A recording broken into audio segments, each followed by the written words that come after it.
Emmy, when will you pick me up? You are 3 minutes late. Caroline, do we have any plans for today?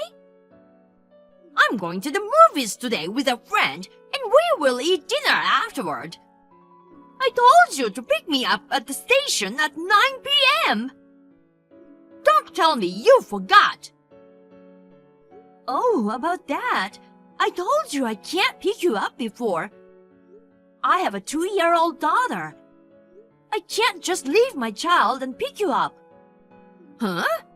What are you saying now? Usually, you force my son to take care of your daughter. And you're making a fuss about work, aren't you? And now you use your daughter as an excuse? What are you saying? I'm working from home and taking care of my daughter at the same time. I don't force my husband to take care of her. That's a lie. If you want to raise your daughter properly, you should be a full-time housewife. You are insane if you're still working after becoming a mother. A woman is supposed to stay at home, give birth, and raise the children. I know that you hold traditional views, but in today's world, it's common for both parents to work.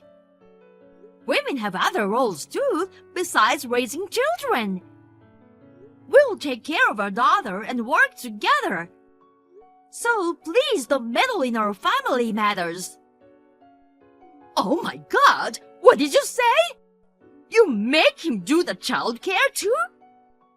Yes, we take care of our daughter together. Don't tell me you make him do the cleaning and laundry too. We share the household chores too. Stephen used to work in a restaurant and he's a good cook. He cooks dinner for me when he doesn't have to work late.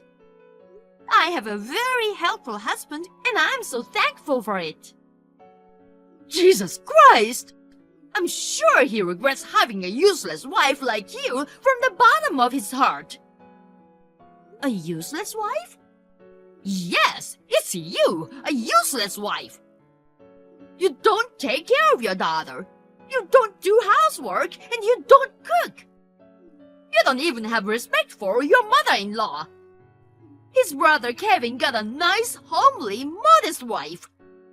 It's so depressing that Stephen is stuck with a bratty, foul-mouthed, useless wife.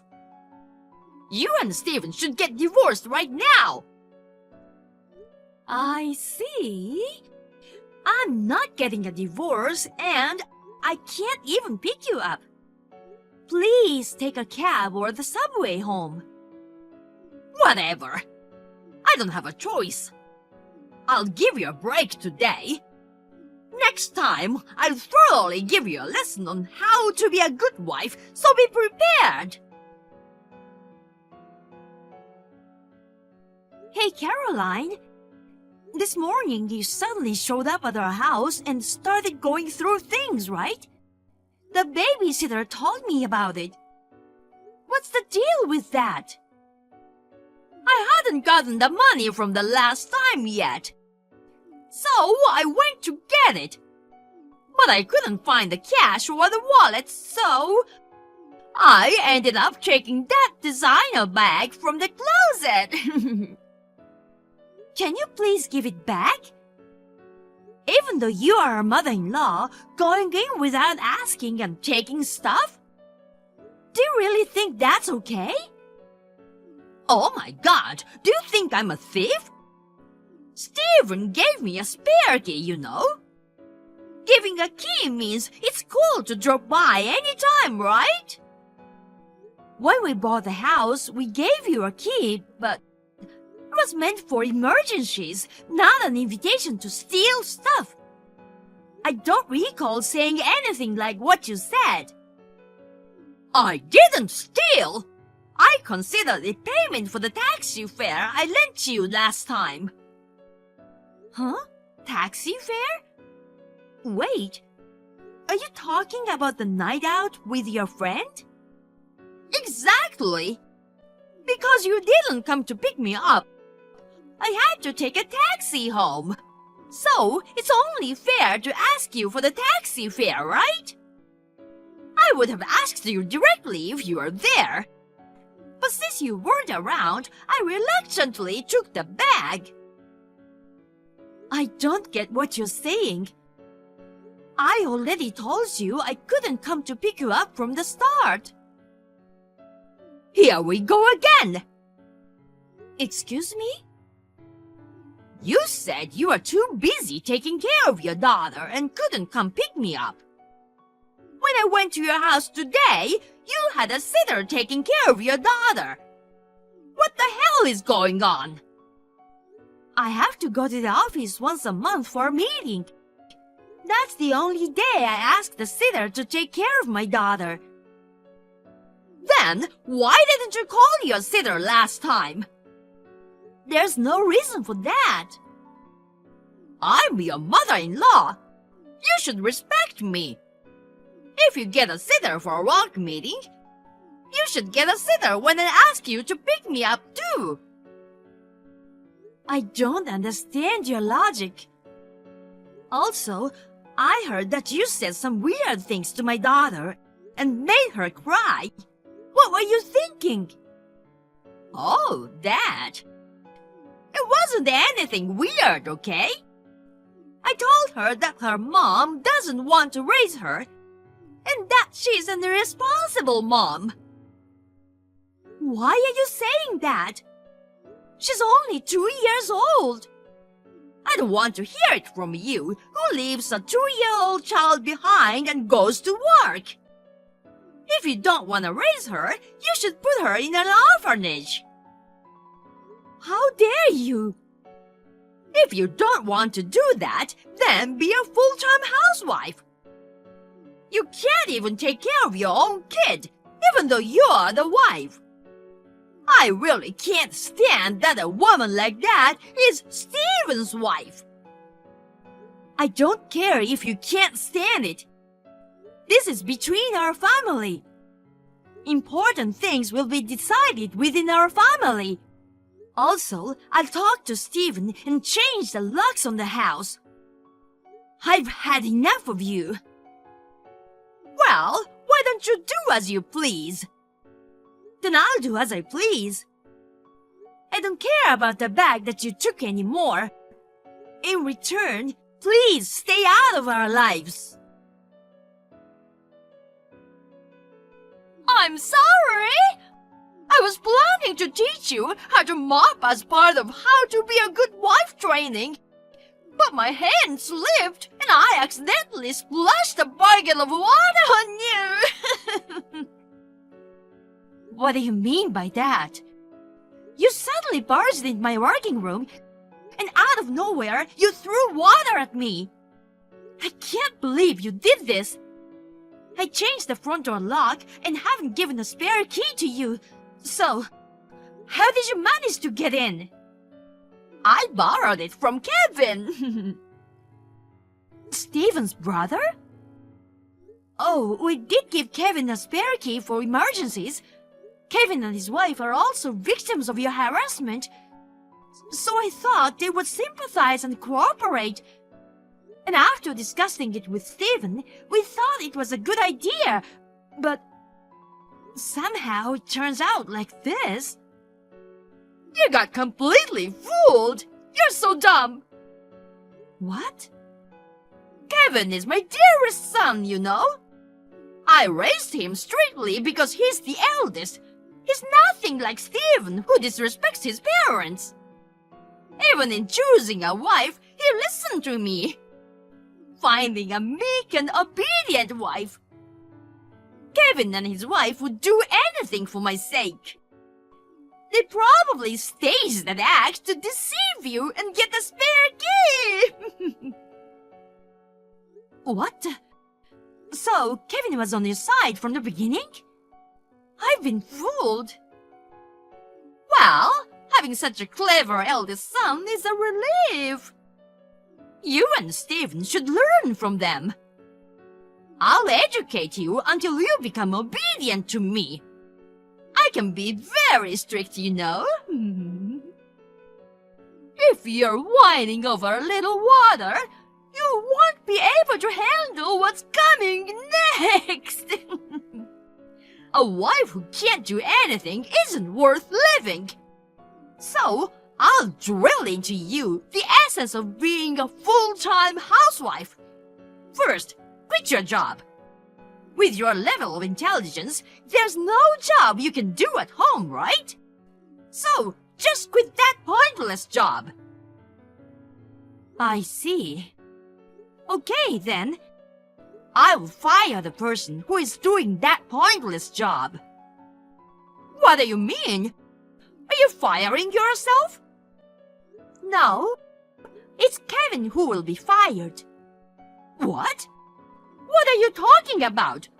Why is Kevin being fired? You don't have that kind of authority. Then, who has the authority? I'm the president of Kevin's workplace. What? Kevin got scolded for being informal with clients, and there are numerous complaints about his conflicts with superiors and colleagues. But he apparently just switched from a toxic company.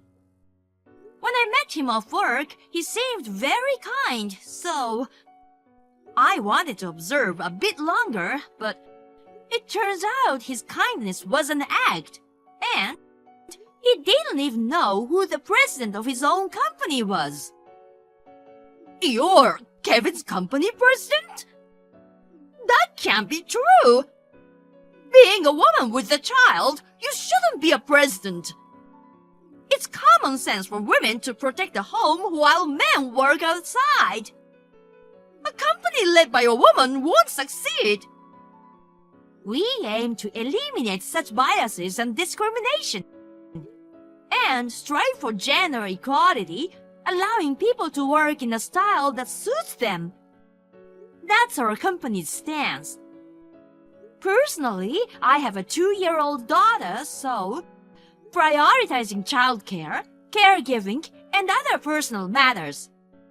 We need highly skilled individuals who can still deliver results at work. Kevin never mentioned you are the president. My exceptionally talented son works in a company led by a woman? I can't believe it! I'm surprised that he didn't know about it either. When we spoke last time, he seemed very polite. And since I mostly work remotely, we didn't have many chances to meet at the office. But knowing the president's name is common sense, isn't it? Oh, sorry, is this another prejudice? Employees should naturally know their president's face and name. It's rude for someone at such a low level not to know, right? Sorry, I'll correct myself. Are you making fun of my son? Yes. Oh my God, stop it! I won't tolerate my son being fired!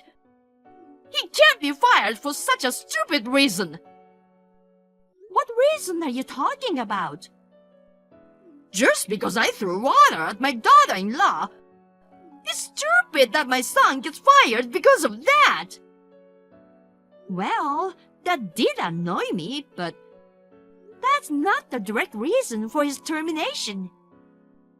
What? I mentioned earlier that there have been complaints about Kevin's work attitude, right? In addition, what was decisive was giving the key to you. What's wrong with that? It's a matter of information leakage. He just gave the key to his mother. What information did he leak? Tell me. Well, not only the front door of our house, but you also opened the door to my working room, right? Of course. I brought a bucket of water from home to teach you a lesson. But your room was locked, causing me trouble. And I remember he gave me 2 keys, and luckily one of them was the key to your room. When I gave the key to him, I told him not to lend or give it to anyone due to confidential work information. Even though I work from home, my office is like the president's office, so there's confidential information that shouldn't leak, so I usually lock the door. Except for my 2-year-old daughter, I don't allow my family to enter my room. However, he gave the key to you, seemingly attempting to deliberately leak information.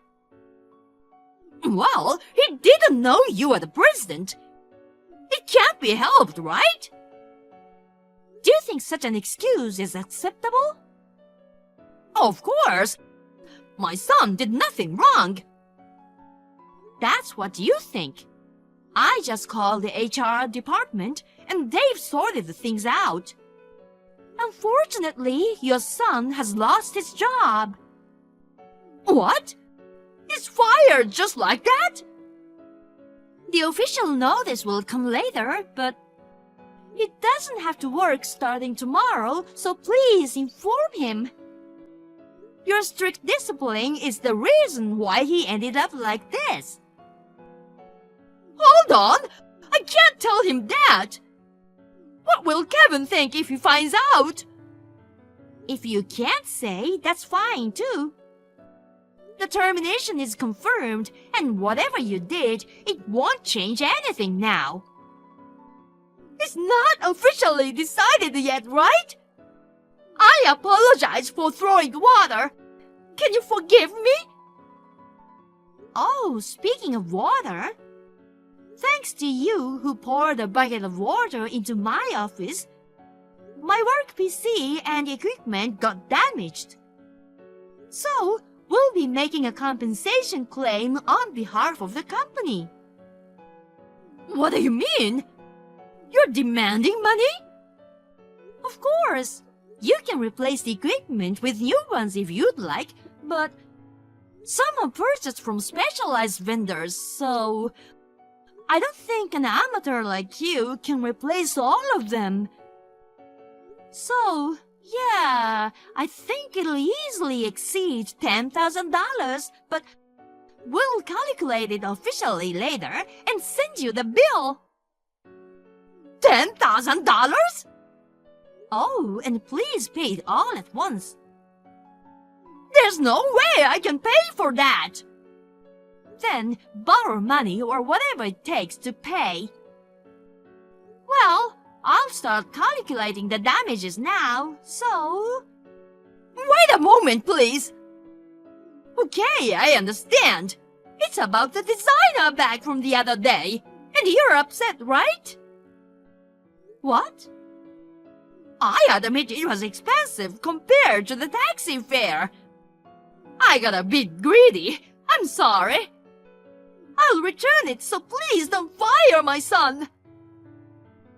I don't need that kind of bag anymore. I'll give it to you now, but in return, please pay the compensation properly. I'll pay. It can't be helped. But please go a bit easier on me. I can't afford to pay $10,000.